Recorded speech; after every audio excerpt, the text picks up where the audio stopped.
Isang magandang araw po mga kabarangay. Araw po ng linggo, August 16 at alauna, na po ng tanghali. Totoo ba na nasa kapangyarihan po ng Kongreso ang pagpapahaba, pagpipix, pagsiset ng termino ng mga kongresista at ng Senado, o kapag isa ay tinatawag po na Kongreso? Yes po mga kabarangay, nasa kapangyarihan nga po nila ang pahabain, i-fix, iset ang termino ng mga barangay officials. Pero wala po sa kanilang kapangyarihan ang i-postpone ang halalan ng walang compelling reason. Napakasimple lamang po mga kabarangay, kung gusto po talaga ng Kongreso na pahabain, i-fix ang termino ng mga barangay officials, ay pwede po. Pwede kahit ilang taon pa ang gusto nila, na walang postponement, walang paglabag sa karapatang bumoto ng mga tao. Gumawa sila ng batas ngayon na nagtatakda, halimbawa, na ang termino ng mga barangay officials ay 5 years o 10 years. Yan po ay dapat applicable sa mga mananalo. Ito pong darating na November 2026 barangay at SK election.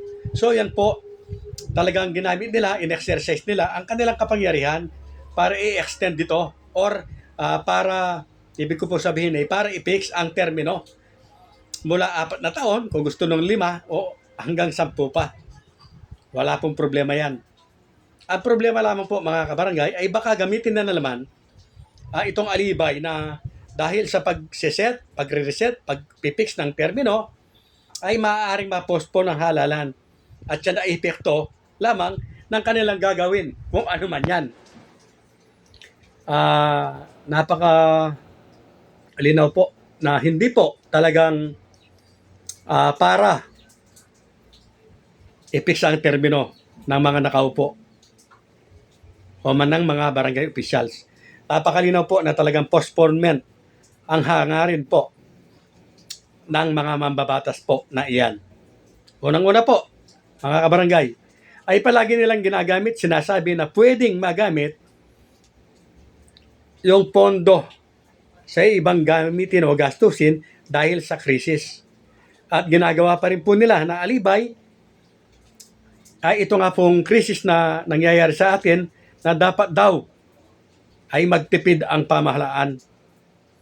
Mga kabarangay, sa mga alibay po na iyan ay pumapasok po na wala na po yung isa na sinasabi po nila na i-fix ang termino o kulang ang termino ng mga barangay officials para matapos po nila ang kanilang mga gawain.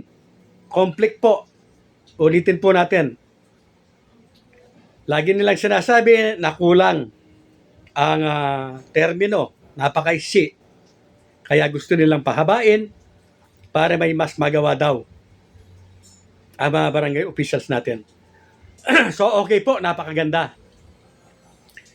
Kaya pwedeng gawin yan, na pwedeng gawing batas yan, maghahalalan, at ang mananalo ay isang upo kung ilang taon yung gusto ninyo. Kaya lang, ito yung conflict na lumalabas. Sinasabi naman na kailangang wag munang ituloy ang halalan dahil may krisis, dahil para makatipid ang gobyerno, at ang pera na nakalaan sa barangay at SK election ay gagamitin para sa pang-ayuda nga sa krisis na ito. So conflict nga. Yan ay nagsasaad naman ng postponement. Kaya mga kabarangay, dalawa po ang layunin ng mga isinusulong na batas na yan.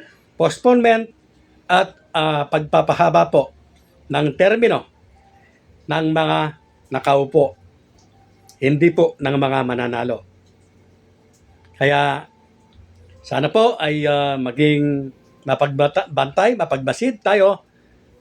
Tutulan po natin ang anumang panukala na maaari po na mag-postpone ng halalan. Dahil lalabag po yan sa ating karapatan na pumili at bumoto. Ganun din po, lalong-lalo na ay itong mga kabataan na may term na may limit po ang edad para makaboto ng SK at makatakbo. Kung aabot po yan ng 2028 or 2029 o 2027 ay madidisenfranchise po yung iba na malapit ng umabot sa limit ng SK. Real talks based on facts.